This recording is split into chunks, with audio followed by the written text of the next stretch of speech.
Thank you so much for joining Open to Love. Today, I am joined by the incredible Debs Rees, who is a life strategist, and she's here to discuss with us loss of self in family dynamics. Thank you so much, Debs, for joining us. Oh, I am so pleased to be here, and thank you so much for having me. And it was so wonderful to have been thought of. So thank you very much, Rainey. Yeah, great. Debs, well, I met you at a time of the start of my rapid ascension. Obviously, as humans, we're all on a path of expansion right from the very get-go in life, right? But there was this period that right at the start of all of these rapid events happening in my life, and that's how I met you. Actually, a girlfriend of mine gifted me a session with you because you, of course, are an incredibly gifted medium, even though you don't have very many opportunities to do that kind of work today. And so here we're going to be speaking about reclaiming the self and really opening back up to love. But you've always had this place in my heart, Debs, because the reason my girlfriend gifted me that session is I just lost my father. And then you and I continued to work together over the years because I had a succession of losses, and you really did help me to deepen into my own grief in a way that was so open and freeing that it just took my grief to the next kind of level in each of the losses that I encountered, whether it be relationships or actual people in my inner circle. So that's why I wanted to share you with all of these amazing people watching, because the whole thing of Open to Love is bringing together the most powerful and impactful healers that I've ever had the opportunity to work for. And you, Debs Rees, are one of those. So thank you so much for joining me. Amazing, and I'm so glad that I was able to help you on your journey, as I am with anybody. And obviously sharing and helping each other is also why we're here, isn't it? It's about giving rather than taking, I guess. But yes, so I've been a medium for about 18 years, and I've been doing some other work as well. So I've been doing some I guess inner child work, but also it's about the subconscious mind and how the subconscious mind kind of runs the show without us really knowing it. But the subconscious mind is filled with the conditioning that we had as a child. So if we are, because I call it negative BS. So it's negative belief systems that we're carrying with us that largely a lot of us are doing it unconsciously because it's coming from the unconscious mind. And so if we see that our life is not working in any ways, be it relationships, work, family, whatever, then generally we can look in and see where we've conditioned in, because we're conditioned in by the time we're 7.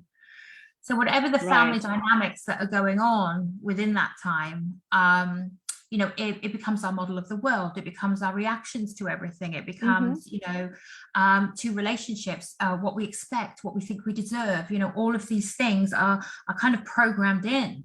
And once you believe something, once it's locked in, you move through life looking for other situations that basically prove your belief to be true. Right? Absolutely.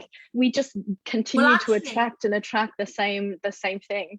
Yes, that's what I was going to say. It's kind of like we don't look for it. It just kind of finds us. Because what we're doing is, all those belief systems are energy, and they are energy.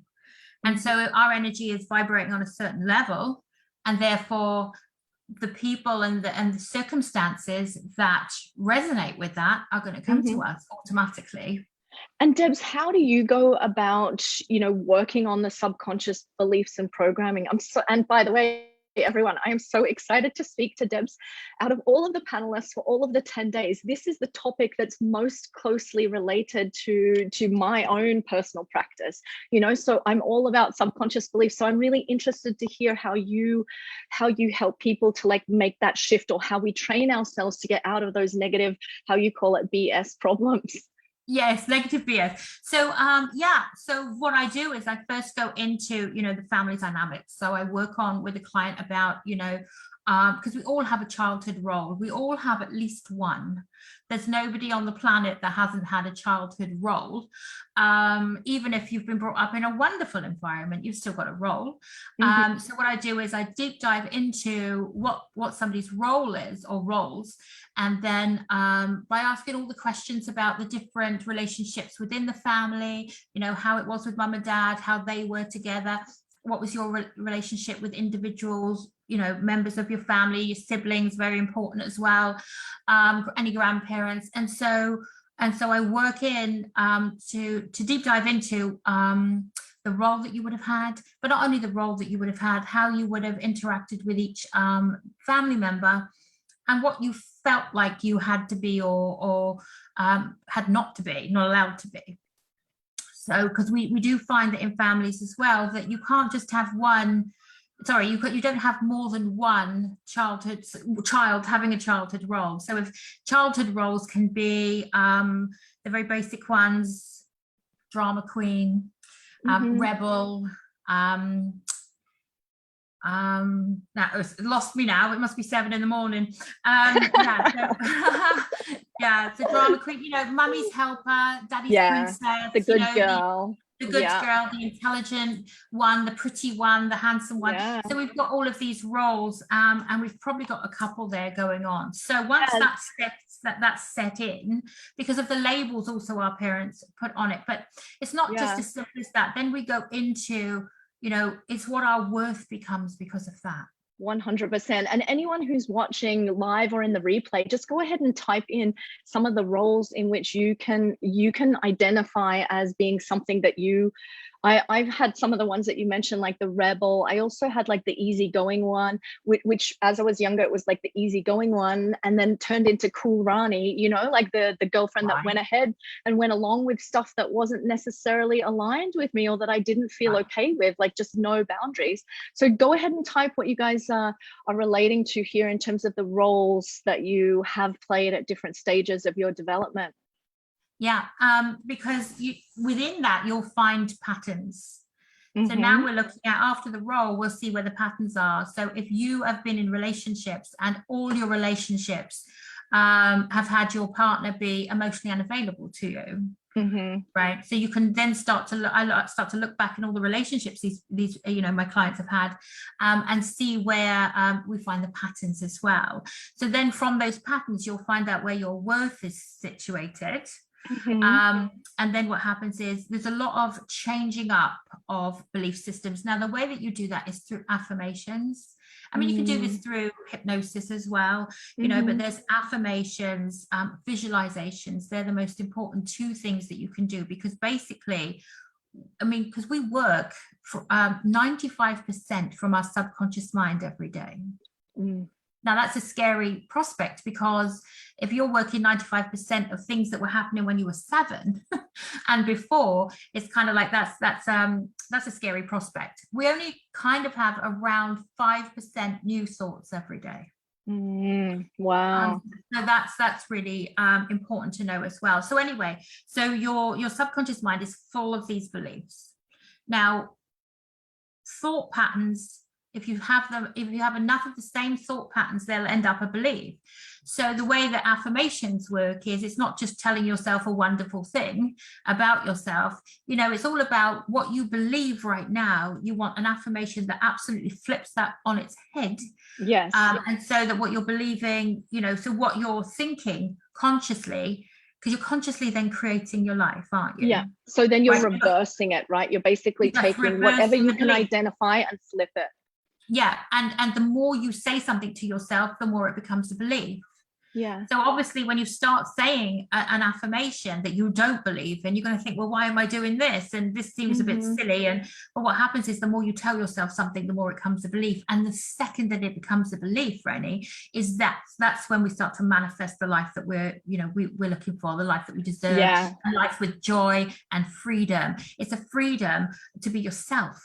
Because Yeah. when you change up your beliefs, now all of a sudden you're choosing to be you, not the you that was put on you. Now, also, I want to say that, you know, this is all generational. So it's not anybody's to blame. We didn't have, like, you know, obviously parents, there's not a perfect parent on the planet because there's not a perfect person on the planet. But also I want to say to you as well that, you know, if you go into a spiritual aspect of this, then what it is actually, I believe that we choose our parents before we get here. Me now, too. If we're choosing our parents before we get here, then the dynamics that you end up wrapped up in is actually by choice as a spirit. And then our life's work is to unravel all of that before we go home, you know, or as quickly as we can in order to be authentic and free. Right. So, yeah, but also what happens is there's those, but we also, because the reason why we take on our roles as children is because basically we're looking to be accepted, we're looking to be loved by our parents. And so if there's any time where, say, like, your role is the disappointing one, then what happens is you try to not be that disappointing one in order to have that self-survival. So you know, you're surviving either physically or you're surviving emotionally. But to a child, so primal, isn't it? So primal. My gosh, it is. It's like this fear of abandonment, because, you know, hundreds of thousands of years ago in our development, when we're trying to survive on the plains of Africa, you know, if we are not accepted, we are cast out. We're on the other side of that row of sticks that barely keeps out the lions and the hyenas. So we are driven to survive, and so acceptance and love is part of what we seek. Oh, absolutely. And, you know, parents, by sometimes no fault of their own, you know, if they're working a lot, you know, that can be an abandonment. You know, a lot of people think that if you're being abandoned by your parents, then it's because they've actually left the home. I mean, one of the most crazy making is that you're abandoned emotionally by emotionally by your parent, and they're still in the house. A lot of people feel like they have to have left, but they don't. It's even worse if they're actually there and abandoning you, you know. And abandonment comes in so many different forms and different ways. It's not just one thing, you know. It's kind of like you can have a person that, you know, you can have a parent that is really wanting you to achieve and survive by achieving, and that's your worth. And so, you know, having a childhood role is abandonment in itself. Right. Yeah, because you're coming away from the oneness. Yeah. Innately who you are. Innately who you are. Because your consciousness is now separated in the form of this new life that you're in. Wow, coming from spirit. Wow, that's so true, Debs. Actually, now that you pointed out like that, I do believe that to be true. So it is a separation. It's a separation of who you are, because we come in a blank page, but we come in, you know, innately us. And then the roles that are put with us in order for that family dynamic to work takes us away from ourselves. So that's why I say it's a loss of self, you know, with family dynamics. It's a loss of self with a childhood role. And therefore you can go your whole life thinking you're this person when actually you're really not. And that's where all the bumps in the roads, that's where all that, you know, you're just not in alignment with who you are. And so, you know, when you think about it, Rainey, you know, there's millions of people running around out there not knowing who they are at all. You know, they're playing their childhood role, whether that's victim, whether that's bully, whether that's, you know, whatever, and thinking that that's them. You know, it's like there's so many clients that I've had that they're having to please and please and please and please people. You know, and it's exhausting and it's draining. And then they get partners that they have to please. And then there's a boss that they have to please, because it's not just in your personal life this works. It's certainly, you'll go to work and you'll find a mum and a dad and a brother or whatever in work. The same dynamic, the dynamic repeated over and over until we finally change our vibration. Exactly. That's the only way to do it, is change your vibration, because otherwise you're going to get the same people. It's like you're on a loop. It's like you have this family dynamic, and then you create it again and again and again and again. Who watching this can relate? Like, mention in the comments below. I'll be so interested to see what patterns that you've noticed, like that you've been repeating. Like I am aware instantly of some that I've definitely been involved in. And then you get to a certain point in your life where you're like, okay, actually, you know what, I can't continue to do this anymore. I need to do something different. And so Debs, you were beginning to say about like how we can actually begin to make that shift ourselves.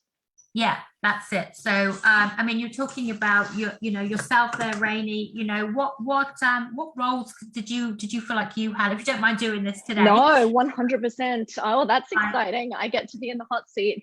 So I grew up in quite a big family. It was basically like Brady Bunch, 3 on each side. Like my mom had 3 in her first marriage. My dad had 3. Brady Bunch +1, and so I was the +1. And you were the baby, were you? Yeah. And I had like at least a 10-year gap between me and my next siblings. So I learned pretty early on that I had the power to, let's say, make people happy. And so that was the start of my, let's say, learned codependent behaviors, because actually later in life, I ended up in a relationship with someone with addiction problems. And I was like, how did I become a match for that? Because normally, you know, you would grow up in a situation with addictions. Actually, my family didn't have any, but how I learned codependent behavior is not through me having that with addicts, but me finding a way in which I can meet someone's needs at the expense of my own. And so that's one of the patterns that I continued to experience. So the fact that you were baby number 7 with 6 siblings is just what that tells me then is, like you say, the happiness relied on you. Yeah, the golden child, you know, the cute one, come here, you know, I'm the one that made everyone happy, you know, and I had a great freedom. Yeah, I had a great freedom to be myself. Actually, I had so much love and adoration that I had a high level of freedom for self-expression. So I could kind of say stuff and know I'm still going to be loved and accepted. So that was kind of the gift. That was a beautiful part of it. That is wonderful, and I don't want to put any stones on that, but you know, were you authentically being you doing that, you know, when you were like, you know? I was, but this is the difference, the motivation behind it. So now I am still helping people, I am still of service, but my motivation is different. Before, my motivation was, okay, 1, let me be accepted. And then secondly, my motivation was, what was I going to say? I know how to do it better, right? Especially my 20s and my 30s. But then, and probably my 40s, any of my family watching now are going to be like heckling me in the comments. They're like, you still do that. But so now I turned what was, let's say, a dysfunction of wanting to help people, but with the wrong kind of energy behind it. Now I'm helping people, but with a free energy. So I gift what I give. Perfect. But whatever you do with it, whatever my clients do with it, or let's say, and I don't even really try to help my family too much anymore. Whereas before I'd be like, you need to do this, and why don't you do that, and blah blah blah. Or even they have to be ready. All of my exes in the past, I'd be like, oh, why don't you do this work? Why don't you do that work? So then maybe you can be better for me, you know, like. Yeah. So now I have a different energy behind the same type of actions. Yeah. So did you have like the same kind of thing by both parents? Was there anything, you know, what was your relationship like with your father? What was your relationship like with your mother? Was it different? Yeah, I always felt really loved and adored by my mum without having to do anything for it. You know, I just definitely feel like this general blanket sense of acceptedness, but I wouldn't necessarily say that we were that maybe emotionally close. Maybe so close in love, but maybe a little bit from afar, a little bit. And then my relationship with my dad was like super close. All of the photos of him are like, you know, him with me, like he's always cuddling me, or, you know, saying something nice to me, or filling my cup up, you know, with kind words. I want to say this. Yeah. I just want to say this is kind of rare too. Yeah, I was lucky. Exactly, very, very rare. Also, you know, because your siblings were so much older than you, I don't know that there would have been a lot of sibling rivalry there. No, not at all. No. Because again, you're the cute one, you're the little one, you know. So I guess going out in the world and you don't find that with other people, like if you're going to school and all of a sudden you're not the princess, you're not the lovely little, you know, we love you, and you know, now you have to you know, navigate another environment. To believe in myself, right? Now I need to believe in myself, not just have other people believe in me. You're so right. That is absolutely being part of my process, Debs. Yeah, definitely. Because, you know, you would have this, expect that from everybody, expect that, you know, in school and what have you, and expect that from a partner too. Yeah, that's true. You know, and to be honest, to be loved and adored and everything, and you know, cuddled and everything is a wonderful relationship. So why wouldn't you, you know, expect that? So that's lovely, but expect it in a way of, you know, maybe a little bit over expecting of being smothered, or be, you know, you have to have that same dynamic with your partners. And I would probably bet, Rainey, that you kind of went with the opposite. I know that you've said that you had addict, but you know, where you'd have partners where you'd have to grab it from them and try and get it from them, you know, so they're probably emotionally unavailable to you. I would guess, 100%. And I think that because what happens also is that we kind of rebel. So we either adopt our childhood role, well, we adopt our childhood role anyway, but we either adopt what our parents want us to be and what we, you know, the dynamic, or we rebel against it. Either way, we're tied to it though. That is true.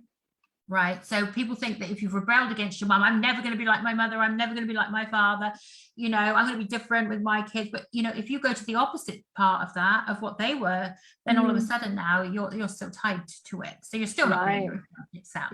Yeah, because you're having to run from it. Yeah. And also I feel as if, you know, did you go through a point where you felt like there was going to be nobody that's going to be able to love you the way you needed them to love you? No, I don't think so. But actually one of my sisters said that because of just how adoring Dad was to us. She says that. No, I don't know if I've ever really thought about that, or but I've definitely not been loved the way that I wanted to be loved, you know, in many relationships. But I don't know if I pessimistically looked at the future as that, you know, I didn't think, no one's going to be able to. No, but I did experience it in a day-to-day. I guess that's what I'm trying to say, rather than thinking about that in the future. I did experience it.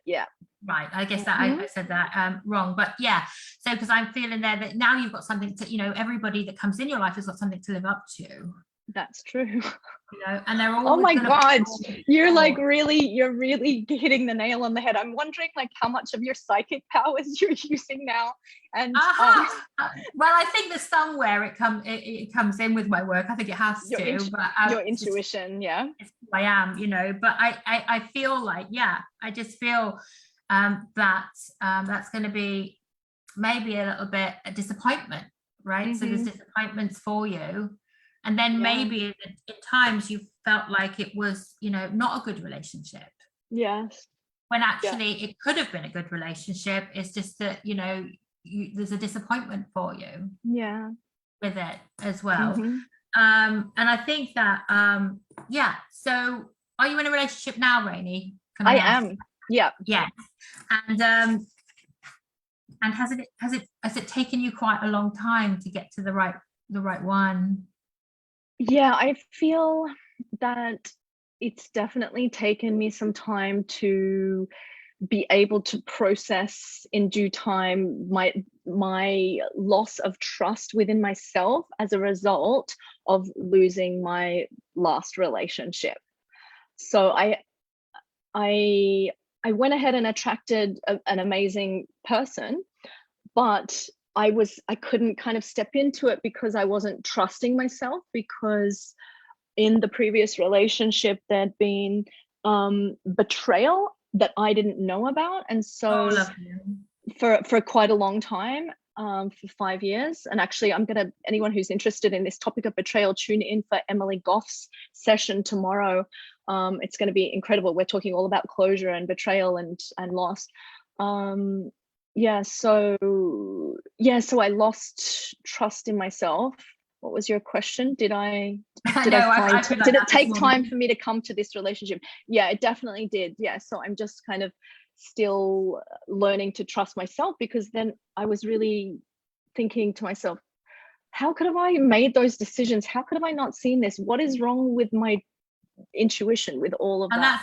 And that's the whole thing, especially when you're like you are, Rainey, where you're on your path of enlightenment, and you know so much, and when things are different or go wrong, we're like, oh my God, like how did I not see it? Yeah, because I'm so aware. Yes. But again, that would be those pesky little belief systems there. Yeah, that's right. Yeah. Did you ever blame yourself because you were brought up where you were adored and loved and everything? If things didn't go wrong, did you ever think, what am I doing wrong then? Have I done something wrong? Because why isn't this working? Why isn't this going?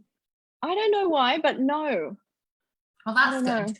Yeah, I didn't really feel any guilt over that. No, but I sometimes felt guilt over, let's say, receiving things like material things. Sometimes I would feel a little bit of guilt over receiving things, but I didn't ever feel responsible if things didn't go right. Yeah, or like, not really, which is nice. That's good. That is good. And I guess I was also asking, was there ever a push and pull with you? Why isn't this working? Why isn't this guy loving me? Like, why am I not getting what? Totally. What's wrong with me? Why aren't I good enough? And that's what I meant by blame yourself. Oh, okay. Yeah. I guess, sorry for misunderstanding your question. Oh, that's okay. That's okay. Yeah, I did worry it, like, what was wrong with me? How could have I not? I don't know, it was just unfathomable to me, because actually in some ways I was used, being the golden child, I was used to things always working out, Right, exactly. And they do, and I guess they still have, but just at the time it didn't feel like it.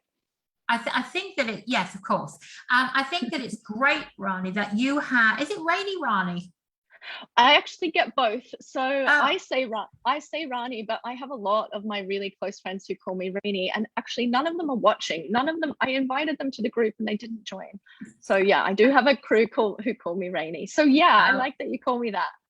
Yes, and my people, I think, are all, a lot of them are in America, so they're sleeping right now as well. Yes, so anyway. They can catch the replay. If anyone's watching the replay, just write replay in the notes so that we can see. Yeah, and let us know your comments. Yeah, that's good. So I mean, I think you're a wonderful example, and the reason why you're a wonderful example of the work that I do is because you did have it lovely in your childhood. Everybody thinks that to have problems in life, you've got to have had a bad childhood. That's absolutely not, because when you look again from a spiritual point of view rather than in earthly terms, spiritually, we're here to grow, aren't we? We're here to, like you say, expand and grow, and so if you have this wonderful childhood and then you continue to have this wonderful life, where's the growth? Exactly. So we choose the hardship, because we have limitless opportunities for incarnating. So it's not like we don't have opportunity to like just spend one life doing one thing, right? One life experiencing one set of circumstances. And I think that's wonderful, because that's what I believe. I feel like what we're doing here, not to get too deep, let's get deep is to gain aspects. So gain aspects of whatever we feel the creator, God, whatever you call that, supreme being, or whatever term you want to use. I believe that we're gaining aspects of that in order to make our soul lighter and lighter as we go, right? So if you think about that creator, what are the aspects? It's loving, forgiving, self-love, tolerance, patience, all of these things. This is what the the creator is made up of, I guess, and ultimately pure love. And so I believe that we choose circumstances in a lifetime, or maybe a few lifetimes, to gain one aspect, which might be patience. So if that's the case, you're going to have a lifetime where you're having to have patience, right? Which isn't the easiest of lives. Sorry. Sorry, go on. I was just checking the comments. Yeah, so I just believe that, we're looking, a lifetime can be wonderful, but I believe there's always work and growth in order to get there. And I feel like the work and the growth stems from childhood. So that's what we're doing. So we have the potential now to consciously create our lives to the degree of every moment of being pure joy and pure love. And I guess that if we were to understand the subconscious mind and what is in there that's preventing us from that, then that's a doorway. It's a doorway to that joyful life. So yes, if there's patterns in your life, and it can be that you always, you whenever you go to work or a new job, it's kind of like you find that there's this bossy mum there that you have to navigate, right? So if we had time and we were, because I do a fresh freedom program, of 10 weeks, if we were on one of those, Rainey, then what I would do is I would really deep dive into your family dynamics. I would deep dive into the relationships of all kinds that you've had up until today. Wow. Is that a one-on-one program? Yes, it is. Oh my God, one-on-one, 10 weeks. That sounds so exciting. So you deep dive into the dynamic of the family. Yeah. I'd love to hear, tell us about that program. Yeah. Yeah. So firstly, I ask what are the parts of your life, the areas of your life that you're looking to change up, and generally they're very, relationships, sometimes health, because we're creating our own health as well. I guess what people, need to understand is that every single thought we have is energy and it's reactive.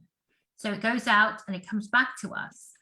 So even, so the subconscious, whatever in your subconscious mind, which is the conditioning we had as children, if it's like, you had a parent that was very ill all the time and stayed in bed all the time, then you're going to feel like a disposition that, oh, well, it's genetic, I'm going to get ill.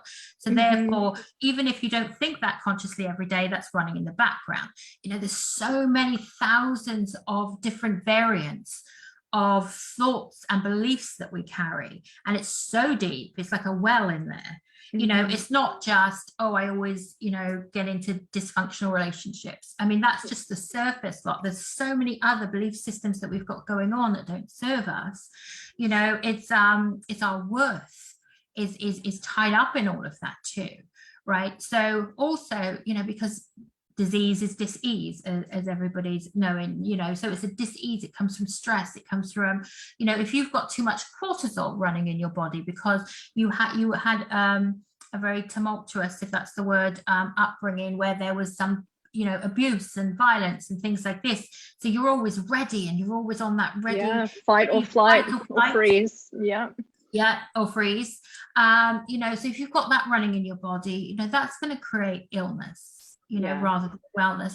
So there's all of this wealth of knowledge about you that's in that subconscious mind that I get into via, your family dynamics, the patterns that you've had, your thoughts about you. Like, what are your thoughts about you? Are you lovable? Are you lovable all the time, or are you lovable just in this situation? Right. Wow. It's not just a one question answer, and it's kind of like, are you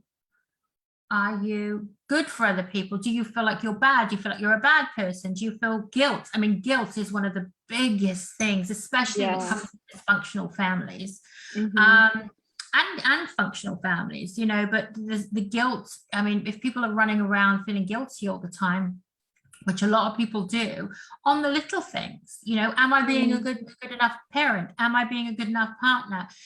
Also then, people get into relationships where they are point scoring, and, there's just not very many areas of life where, I don't know that there's a lot of people running around, Rainey, where it's, they're really free of all of this. Right? Yeah, we're humans, we're on this 3D realm, and there is a lot of shit to navigate. Yeah. Oh, definitely. Yeah. And so if we change up our belief systems about ourselves, that's when, and it's, to be honest, it's the only way. I feel like you can do and do and do in life to change things. But if you don't surface level actions, if you don't change those core beliefs about yourself, nothing. You'll change marginally, but you're not going to, that's my dog, you're not going to change, You're not going to change in a radical way. Yeah, you're speaking my language, Debs. And if any of my clients are watching, they're going to be like, yeah, this is exactly what she says, because our beliefs create our thoughts, and then our thoughts create our actions. So no amount of surface level solutioning is really going to have deep impact on your life unless you really address the belief level. As you said before, 95% of our personality and our behaviors is driven by our subconscious mind. So how can we really solve it with our conscious mind? We have to go deep, you know, and ask these questions. And because they're you know, subconscious, it's kind of like you don't know that it's happening. So many people, when I work with them, they're like, oh my God, I didn't even know I did that. I didn't even know that I thought that, you know. But yet it's not just where we're living, that's where we manifest from. Yes. So we manifest from our subconscious mind. How scary is that? Okay? You know, so yeah, because our subconscious mind is what's driving the whole ship. But the good news is that although it's like a little bit like a dichotomy, because although our subconscious mind is running the show, because we're doing that 95% every day, it's actually susceptible to what your conscious mind tells it. Yeah. So it will believe whatever you tell it, whether it's good, whether it's bad, you know? Exactly. And that is through repetition. But it's also consciously done. So you got to, repetition. You know, you can't just say it a couple of times or, you know, tell yourself, oh, I believe that now. You know, the second it's a belief, that's why I said earlier, the second it's a belief is when we start to manifest, you know, from our subconscious mind still, but also the things that we desire, the things that we're looking for, you know. And ultimately, I think, Rainey, as well, is that when we get down to it, you know, I believe that we're all the same. Yes. So all our unconscious beliefs and our family dynamics and everything, if we strip them all away, we're basically all the same. Yes, we've got preferences and everything, but, you know, the fundamentals of us all is the same. And I believe that, you know, this is when we master ourselves, that's when the world can change. 100%. And what you just said about the second that it's a belief is the moment when everything changes and we start manifesting. I was going to say manufacturing, kind of also true. Manifesting from that different level.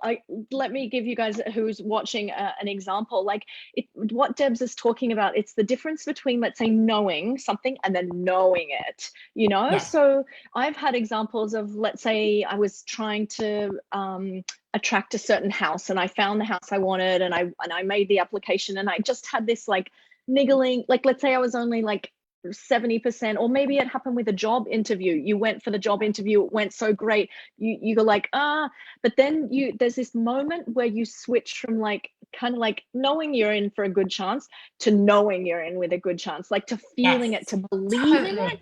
And I even noticed like some different little things, like little upgrades like that have happened to me even this week. Just in terms of, let's say, clients that I've wanted to attract, or let's say me wanting to get a certain amount of work done for the festival and the planning, like, you know, or let's say even knowing that it was going to work, or let's say having an amazing session. There's been moments where you kind of hover in doubt. And then there's this moment where you switch into belief. And that is such a powerful moment, isn't it? You know, like that's where you know it, start creating.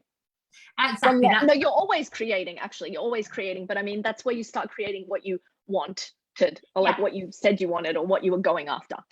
It's like consciously creating, consciously manifesting now. That's what you're doing. You're consciously, by your belief systems, you're consciously manifesting. Yeah. Otherwise, you're manifesting just all the time, but unconsciously, right? Totally. We're just we are always manifesting, but you're saying let's just do it consciously so that we can attract the things we want, right? Right, because you know when we're doing it subconsciously, then what happens is we keep ourselves on that loop.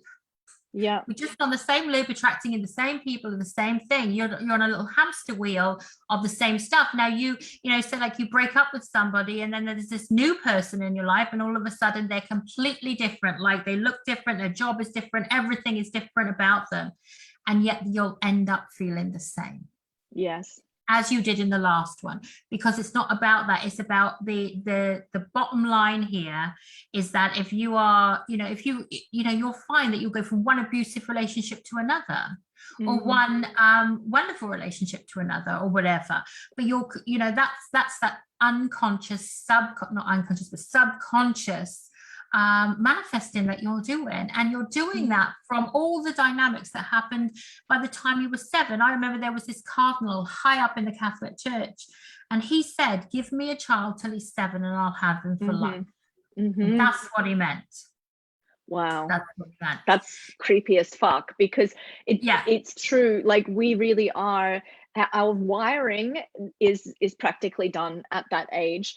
And even in this example that you gave a moment ago, Deb, sorry to interrupt you, I just want to link it back to what you said before, but hold on, keep going where you were at. But you said before about like someone who may have grown up with a tumultuous family life, even though maybe he might be living quite safely these days, he's still operating from the belief a family home is not a safe place to be.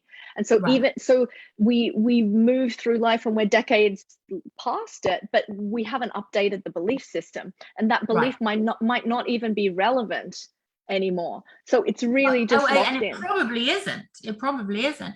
But that's why, there's these sayings out there. It's like, hurt people hurt people. Right. And abuse is abuse, and things like this, so people that have been abused, and that's where it comes from, because it's what it's what's running in the background, So I would say to anybody here, like, write down your belief systems. And belief systems can be like, am I lovable? Am I good enough? Am I, what good enough is, I don't know, but everybody seems to have that thing of, am I good enough? Like, and good enough for what and whom? Really, that's a good question. I love that. I've never heard anyone say that. Good enough for whom? I love that. I'm going to type that in the comments. Oh, good. So it's kind of like, am I funny? Am I attractive? Am I smart enough? Am I this enough? And you're asking all these questions, and then to say to yourself, do I feel that?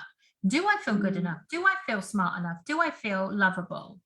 So many of us don't feel lovable, and the reason why we don't feel lovable is because, regardless of what actually was going on within the family dynamics, for a ton of reasons, we can feel unloved. It can be that there was, 10 kids, and so there wasn't enough attention that went around everybody. It can be that you had a mother that would fly off the handle, which gives you this thing of, oh gosh, now I have to please everybody, because, what I'm doing is I'm walking on eggshells, and I don't want her to fly off the handle.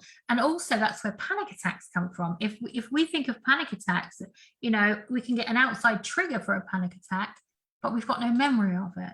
We don't know why it's triggered us. We probably don't even know why we've been triggered, but it's going back to a time maybe when, because adults, if they fly off the handle, we don't know the whole connotations of why they did that. We just see the outburst. So we get nervous and scared, and then, but we have no, say it happens when we're 3 and 2, then we have no logic to put it to. No one there to say, hey, honey, it's okay. This isn't your fault. This has nothing to do with you.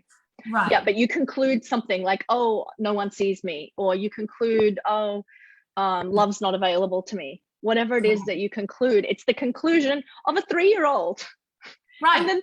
And then we move through life, and the 3-year-old is the CEO of your life in your 30s. Exactly. So the way that you change all this type of stuff up is to ask yourself all the questions. Is to see the patterns in your life, see them in depth, not just it's a pattern, but in depth. Think about it. When I first went into recovery, and that's what I'll call it, before I would like put everybody before me, like absolutely everybody. The person in the queue in the shop, I put them before me. That anybody said anything that was a suggestion, I'd take it as a have to, and I was totally living for other people and outwardly. Wow. And I always say that, so I did nearly a 360. I say nearly. Yeah. Yeah. But yeah, so everybody was better than me. Everybody could take up space, and I didn't feel like I was good enough to take up space in the world, and there's so many people out there living like that. So how do you navigate a world like that? Well, you have to just be a kind of slave to anybody's wants and wishes, and if that's the lady in the shop, or if that's your grandmother, or if that's your partner, you're just there for everybody else. I always say this as well: what happens externally has happened internally first. Right. So if whatever's happening in your world, you've created on some level. So that's the people in it, that's the health that you have, the state of mind that you have. Like, you've created absolutely everything. I don't, the loss of people that pass away and all of that, obviously you're not creating that, but you're creating your you're creating your you're creating your oh my god, it's gone, response. Your response. Response to that, right? So you're creating absolutely everything. So if you are in a relationship where somebody's neglecting you, then you want to look at, how am I neglecting me right now? Myself. So how am I neglecting myself, right? Or if you're always feeling abandoned, then how am I abandoning myself? Yeah. Or if you're feeling always cheated or disrespected, how am I cheating myself? How am I disrespecting? Or if someone doesn't make enough time for you, you're always feeling not important. Well, am I making myself feel important? Exactly. So everything that happens externally has happened internally first. Yeah, as a result of our childhood conditioning, right? Exactly. So it's kind of like, if we get to the root of the problem, which is this negative belief systems that we have, and then what we do is through affirmation, visualizing, and really changing up those beliefs, then everything will start to shift in your life. But you'll start to see that you'll lose people. You'll go for a period of yeah, because they were an energetic match to the old you, not to the new one. Exactly. So now it looks like, oh my gosh, I'm going to be, that's why also with family, it's kind of like you might even lose some of your family members, because they need you to be who you've always been in order for them to feel safe. Totally. Who can relate? Relate in the comments here regarding the losing people. Because you will. Because energetically, like you say, we're changing. So they're not an energetic match anymore for our vibration. But we'll feel like, we're being abandoned, so we have to be really clear in the fact that, I'm changing, I'm consciously changing. So the people that were in my life, family members included, might not be a fit going forward. Right. And it's a scary place, and it's a scary journey. Then you think, is it worth it? I mean, I don't know about you, but I can get in a room with my family, and all of a sudden I have to fight being Debs that I was. Right. I find myself saying things about myself. I think I never do that anymore.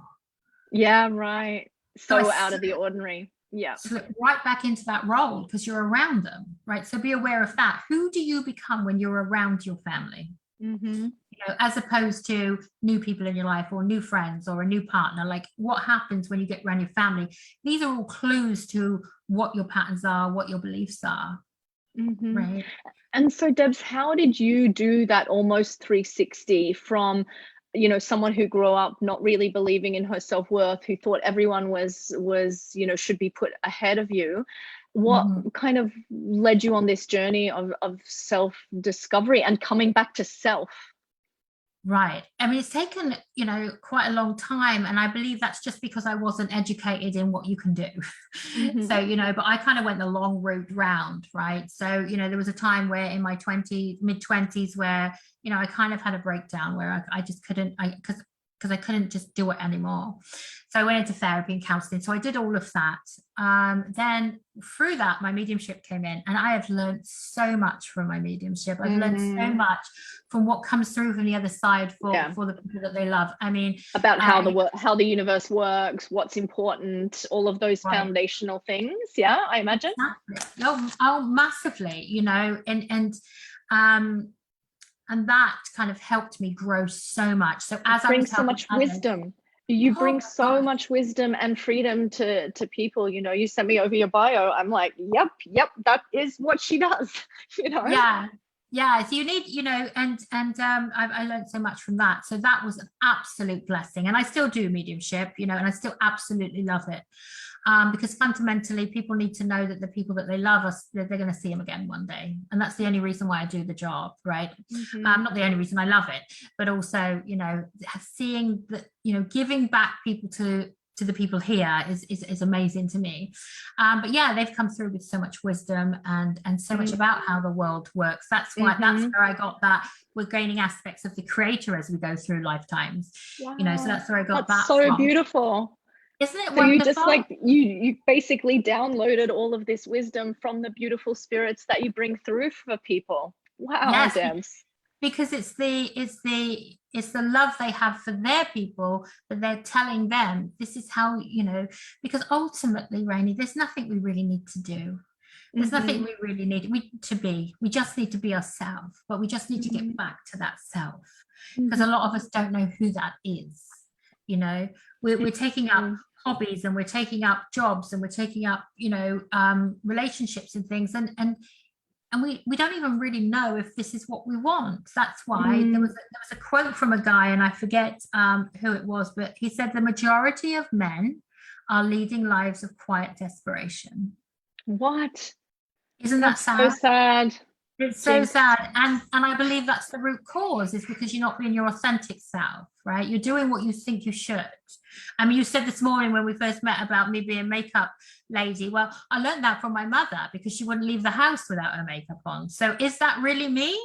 Or is that something I feel I still have to do? Okay, that's interesting. Yeah. So there's even the tiny aspects that's not the great big things in our life, are they really you? Are they tied to you? I mean, I'm an introvert, and I like being by myself. I get energized by my own energy, rather than being in a crowd full of people. But then I think to myself, is that really who I am, or is that still an aftermath of a scary childhood? So yeah, it's knowing and learning about yourself, asking yourself the questions. People don't ask themselves the questions enough, and it's any kind of question. When I was a kid, I liked kid food. I loved kid food, fish fingers, all that kind of just stuff. Now I'm into something, obviously a little bit more better. But there's certain people that still think that I'm that. They stick with the old. Yeah, they think the old version of you still exists, but it doesn't. Right. And, there's people that are like, oh, Debs is this, Deb does this is who she is. People tell you who you are, a lot. I bet that's the same with you, Rainey. People are saying, oh, Rainey's this, she does this, she does that. This is her favorite stuff. This is what, and you've changed all these times. Yes. Innately, but yet, no, they've still got this picture of you, which is this. Yep. I know exactly what you're talking about. And then do we live up to that? Do we play up to that? Or do we say, actually, no, getting to love yourself and know yourself, I suppose knowing yourself is loving yourself, might upset a few people, and that's how it's got to be. It's got to be like that, otherwise you're going to be one of those people that is living a life of quiet desperation. And that's too sad. And we're here for so much joy and so much love, because ultimately who we are is love. You strip everything away, and that's all we all are. And so coming back to self, Debs, after, losing ourselves in our family dynamic, to which I'm sure all of us have done to some degree, just because of the organism that we are as this particular species that our consciousness is planted in right now, like surrounded by right now. That is just the nature of the beast, right? Of who we are. Yeah. So what are the steps in coming back to our authentic self and recovering? Right. Firstly, I guess it is asking yourself all the questions. It's going into your family dynamics and doing what I do with the clients. So looking back, so what was my relationship to my mother? What did I get from her that was positive? What did I get that wasn't positive? What did I get from my father that was positive? What wasn't positive? What have I adopted from those from my parents, and what have I rebelled against, which I'm still tied to. Right. So like a proper evaluation of really all of the dynamics. Deep dive, you know, what it was like with my older brother and my younger sister or whatever. And I was an only child, so this is what happened. Who did I have to be when I was in the family home? Who did I have to be? And who, and from that, what am I looking to change up? What do I want to keep about myself, or my unauthentic self? And what do I want to change up? Yeah, right. Then you look through all your relationships, be that with jobs, you know, people at work, people, friends, good friends, not such good friends. Just dive deep into your whole life about who you've been in every area and how you've changed within it and what you've kept. And then look at the belief systems about you that doesn't serve you within all of that. Right. With where you're at right now and what you want your life to be, how you envisage it. Yeah, but I would firstly look at what are my belief systems about me. Yeah. In my relationships, because that's all we are. We're only ever anything to, you know, in relation. Yeah. So we look to all of those, and then you start to say, okay, what do I always do that I don't really want to do? Like, am I people pleasing? Am I judgmental? Am I, you know, what am I? And then once you've got this list of all the things that you are that you don't want to be, then you start to do the affirmations. Anything that you want to, you know, incorporate into your life, then you start doing visualizations of that as well. But everything has to, because it's only through visualizations and affirmation, not only, there's energy work and all sorts of other stuff out there, but I'm just talking about, you know, the fundamentals of my work. So the way to change it up is through the right affirmations said in the right way. Yes. Right. So we don't want to want anything. I want this, I want that. No, because then you're affirming your wantingness. Then you're affirming that you don't actually have it right now. Exactly. Right. So it's kind of like, in a way, it's a fake it till you make it, but you're gonna make it, right? Because when you start to say affirmations and visualize things, you know, our logical mind is going to come in and say, well, I haven't got that. I haven't got this. You have to keep saying it to yourself, because that's all that's happened in your childhood. People have, through words and through actions and through atmospheres and all this, they've told you who you are. So, you know, you've told you over and over again who you are and what you are. And so what you have to do is do that again. You have to keep telling yourself. In the reverse. Yeah, the same thing again in reverse. Yeah. Yeah. Because, you know, just a silly example, I used to have like lots of cold sores, always had cold sores and everything, and so that's something that was lying dormant in my body and that would come out on different times, and I started to tell myself I don't get them anymore. Yeah, right. And they're highly contagious, and my husband gets them, and I told myself over and over again, I don't get these anymore, and I don't get them anymore at all. So I mean, that's a silly thing, but not a silly thing, but you know, it's the more you tell yourself an example. something, it's an example. The more you tell yourself, the more frequently you tell yourself, that's how you do it. That's how you start to change everything up. Because once you start to see the shift outwardly, because you've shifted inwardly, that's when your life starts to change. That's when you start to believe in the fact of what you're doing, as well. You believe in the process of affirmations, visualization, you know, but a very detailed synopsis, is it? I don't know. A detailed family dynamic history is what is needed first. Then go through your life. Then ask yourself the questions of what do I want? What do I want to keep? What do I want to throw away? And then you start to change it up. Because again, and doing, you know, you can write yourself love letters. You can do all sorts of lovely little things to yourself. Write to your inner child. Write to, you know, the people that you want to. You know, that you don't have to send. You know, you can write a letter of saying you did this, you did that, you did, you know, and then forgiveness is a big thing as well. So you can do all these different things in order to change up, you know, who you are and get back to who you really are. Thank you so much for sharing that. That's so incredible. And Debs, where can people find you? And what was the name again of the program? It was 2 F's, Freedom. Yeah, it's Fresh Freedom. Fresh Freedom. Beautiful. And that's 11 weeks. And where can everyone find you or get in contact with you? Yes, it's 10 weeks, and you can email me info@accoladeacademy.com. You can go on my Facebook. I have a group in Facebook, Fresh Freedom. You can go on there as well. Maybe you can post the links, post your email address and post the link to that group down below in the comments afterwards. And there'll be lots of, let me just see if anyone's posted anything that they would like us to answer. Let me see. Yeah, Mish says, every time it happened, I would say they broke my heart. And I had a very closed and wounded heart chakra, not anymore. Okay, so that's a belief that she fed into or believed, but now she's just like, not anymore. That's wonderful news. You see, when you do that and the shift, if you shift in one thing, you'll find that you can shift in everything then, because you've got a belief in the process of it.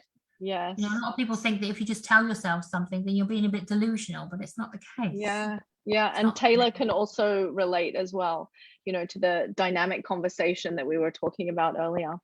Well, thank you so much, Debs. I'm really, really happy that that you came on the show, and you know, thank you so much for always being there with me throughout this kind of massive rapid ascension part of my journey that has been the last maybe 5 or 6 years.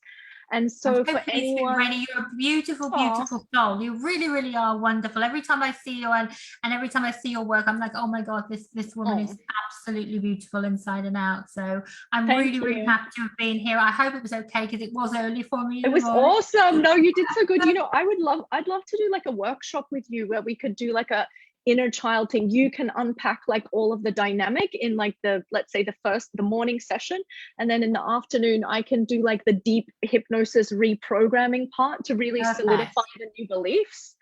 I think we should do something like that, because that would be amazing. Your experience in like really identifying and unpacking like the family dynamics, I think really helps people to kind of get things straight in their head, the patterns in which they are repeating, and you know, just you hold up that beautiful mirror for people to really see who they are and then come back to self, you know. So thank you so much for speaking into this topic for us, Debs. You are welcome, very much so. Thank you so much for having me. Yeah, it's a pleasure. Thanks, Debs. Let's do that workshop, yeah? Oh, that'd be fabulous. It's a good idea. We could do it on here in Open to Love. Yeah. Perfect. Perfect. Okay. Bye. Bye.